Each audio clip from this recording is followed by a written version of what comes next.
कोल्हापुरातील मिरजकर तिकटी परिसरातील पोतनीस बोळ इथल्या एका खाजगी विहिरीवरचं झाकण गेल्या 7 महिन्यांपासून खराब झालंय। याबाबत माहिती देऊनही महापालिका प्रशासनाचं दुर्लक्ष झालंय। त्यामुळे दुर्घटना घडल्यावरच महापालिका प्रशासन याकडे लक्ष देणार काय, असा सवाल इथल्या स्थानिक नागरिकांनी उपस्थित केलाय। कोल्हापुरातील मंगळवार पेठ इथल्या मिरजकर तिकटीजवळील पोतनीस बोळ परिसरातील शांता अपार्टमेंटमध्ये एक खाजगी विहीर आहे। कोल्हापूर महापालिकेच्या वतीनं या विहिरीतील पाणी मोटर पंप बसवून पोतनीस बोळ, गुरव गल्ली, रंगभैरव मंदिर, देवज्ञ बोर्डिंग या परिसरातील नागरिकांना खर्चासाठी वितरित केलं जात आहे।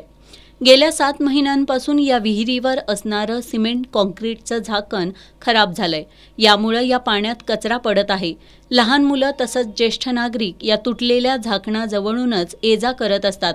त्यामुळे लहान मुलं किंवा ज्येष्ठ नागरिक या तुटलेल्या झाकणामुळे विहिरीत पडण्याचा धोका आहे। या ठिकाणच्या अंतर्गत गटारी तुंबल्या असून ड्रेनेजचं पाणी झिरपून या विहिरीत मिसळत आहे। याबाबत इथल्या नागरिकांनी नोव्हेंबर 2023 मध्ये महापालिकेच्या जलविभागाला लेखी कळवलंय। तसंच जल अभियंता, शाखा अभियंता, कनिष्ठ अभियंता यांची भेट घेऊन याबाबतची माहिती दिली आहे।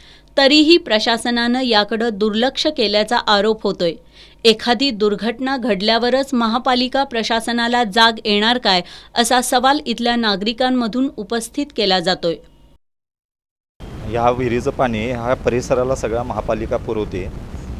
बरीच वर्ष ह्या पाण्याचं सप्लाय चालू आहे। पण ह्या विहिरीचं झाकण मोडून आता नोव्हेंबर महिन्यात आम्ही तक्रारीचा अर्ज दिला आहे, तरी अद्याप याच्यावर कोणी काही कारवाई केली नाही, झाकण बसवलेलं नाही आहे। लहान मुलं ह्या अपार्टमेंटमध्ये गल्लीतली खेळत असतात। खेळताना चुकून जर काही विहिरीत पडलं तर ते दुर्घटना केवढी मोठी होणार आहे याचा गांभीर्यच महापालिकेला नाही आहे तरी।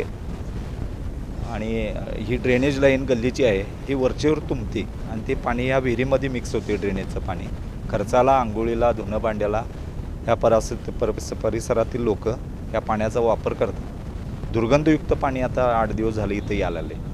तक्रार करूनसुद्धा ड्रेनेजवालेसुद्धा कोण आलेले नाहीत।